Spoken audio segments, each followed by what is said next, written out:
Assalamu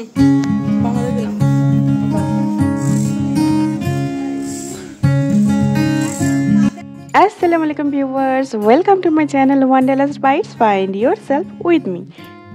video শুরুতেই আপনারা দেখলেন আমি 150 ইন্ডিয়ান রুপিস আমি একজনকে দিলাম, কিন্তু টাকাটা কেন দিলাম তার কারণ জানতে হলে দেখতে হবে পুরো ভিডিওটা। বসন্ত এসে গেছে, মানে বসন্তকালের শুরু, আর রবীন্দ্রনাথ ঠাকুরের সেই ফাল্গুন কবিতার কথা আমার খুব মনে পড়ছে। ফাল্গুনে বিকশিত কাঞ্চন ফুল, ডালে ডালে পুঞ্জিত আম্রমুকুল। ঠিকই শুনেছেন, আমি আমের মুকুলের সংরক্ষণের কথা বলছি। আর আজকের ভিডিও আমের মুকুল কিভাবে সংরক্ষণ করা যায়। তো বন্ধুরা দেখতে থাকো আজকের এই ইন্টারেস্টিং ভিডিও। গাছে যখন মুকুল আসে তখন সত্যিই আমাদের মনে একটা আনন্দের সৃষ্টি হয়, মনটা পুলকিত হয়ে ওঠে। আর সেই মুকুলটাকে আমরা কিভাবে মেনটেন করব, যাতে ঝরে না পড়ে অকালে, এবং আমরা পরবর্তীকালে সেখান থেকে যেন খুব ভালো ফলন পাই, ভালো আম পেতে পারি, তাই জন্য এখানে অর্গানিক, অবশ্যই কিছু একটা অর্গানিক ইউজ করা হচ্ছে। সেটা কি, সেটা জেনে নেব আমরা এই চাচাটার কাছ থেকে।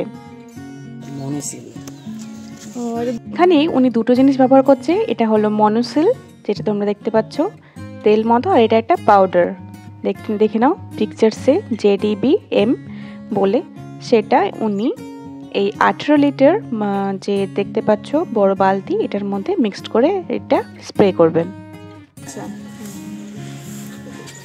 30 ml দেয় পাউডারটা, 30 ml, আর তেলটা হয়তো 15-20 ml দেয়। 15-20 ml দিয়ে দিতে হবে।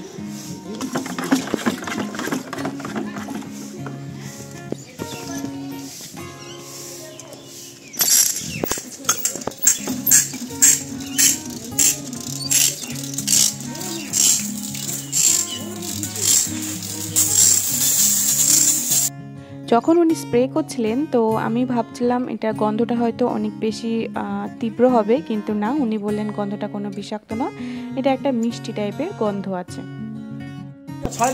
হ্যাঁ, তার জন্যই তো আপনার মোবাইলে তো নাম্বার নিতে হবে, তাহলে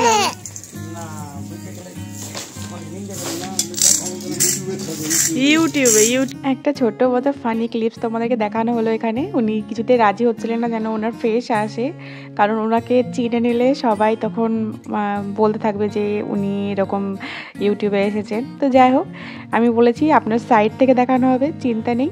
তো এইভাবে দেখতে পাচ্ছ মেশিনটাকে কিভাবে কাজ করা হয়, পায়ের সাথে এভাবে প্রেস করে করে এখান থেকে নল দিয়ে ওই লিকুইডটা ওঠে। এবার উনি সেটা উপরে গিয়েও ভালোভাবে স্প্রে করছেন, যেন উপরে উঠেও ভালোভাবে স্প্রে করছে, যেন প্রতিটা মুকুলের গায়ে গিয়ে লাগে এবং আমগুলো স্থায়ী হতে পারে, আশা করা যায়।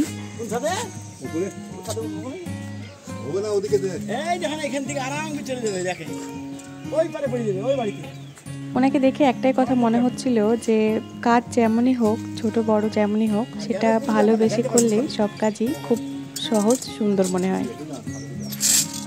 যখন উনি স্প্রে করছিলেন তখনই আমার খুব আগ্রহ বেড়ে গেল যে জেনে নেওয়া দরকার যে এখানে উনি কী কী স্প্রে করছেন। তো সেই জন্য ওনাকে জিজ্ঞেস করলাম যে আপনি এটা কি কি স্প্রে করছেন, একটু বলে দিন। হ্যাঁ বলেন, কি কি আছে? মনোসিল আর ডাইথেনাম 45। মনোসিল আর ডাইথেনাম 45। হ্যাঁ। ওনার নাম জিজ্ঞেস করাতে লাজুক হেসে উনি বললেন যে উনি জানাতে পারবেন না। আমি সম্মতি জানিয়ে বললাম ঠিক আছে, তবুও চেষ্টা করলাম ওনার একটা শর্ট ইন্টারভিউ নিতে। আপনি কত বছর থেকে দিচ্ছেন? মোটামুটি 12-14 বছর। আর কোথায় কোথায় দেন? দমকল, মোমিনপুর, তারপরে হিতেনপুর, পুঠি, বারিকপুর, তারপরে মধুরপুর, বাগডাঙ্গা, তারপরে হচ্ছে রঘুনাথপুর হসপিটালের ওদিকে, তারপরে কুম্ভনগর যায়, বৈদ্যবাদীর ওইদিকে যায়, এদিকে যায় বকারপুর, রমনা, আগরতলা, মধুপুর, গোবিন্দপুর, রায়পুর, কানাপুরা। তবে শুনে নিলেন কিভাবে উনি কাজগুলো করে থাকেন এবং কোথায় কোথায় উনি গিয়ে গিয়ে এইভাবে স্প্রে করে আসেন যাদের যাদের কাছে মুকুল আছে। তো আপনারা যদি অবশ্যই কন্ট্যাক্ট করতে চান ওনার কাছ থেকে নাম্বারটা নিয়ে আপনাদেরকে দেওয়ার চেষ্টা করব। যারা এই এরিয়াগুলোতে থাকবেন অবশ্যই তারা যদি চান যে আপনাদের আমের মুকুলগুলো খুব ভালো থাকে এবং ভালো ফলন যেন আপনারা পান, ভালো আম হয় যেন অকালে ঝরে না পড়ে, তবে অবশ্যই আপনারা কন্ট্যাক্ট করতে পারেন। এরপরে চাষবাস আছে, মাঠে পাট, গম, ধান সব চাষি করতে। এটা 6 মাসের কাজ, এটা 4 মাসের কাজ। অগ্রহায়ণ মাস থেকে শুরু আর 4 মাসের শেষ, 4 মাসের প্রথমে শেষ। এটার জন্য কত টাকা নিচ্ছে? এই দুটো গাছে, হ্যাঁ, এই গাছটাতে 5 টাকার গাছ তো ভালো যদি দিতে হয় 150 টাকা নেব। তো জেনে নিলেন কেন আমি ওনাকে 150 টাকা দিয়েছিলাম।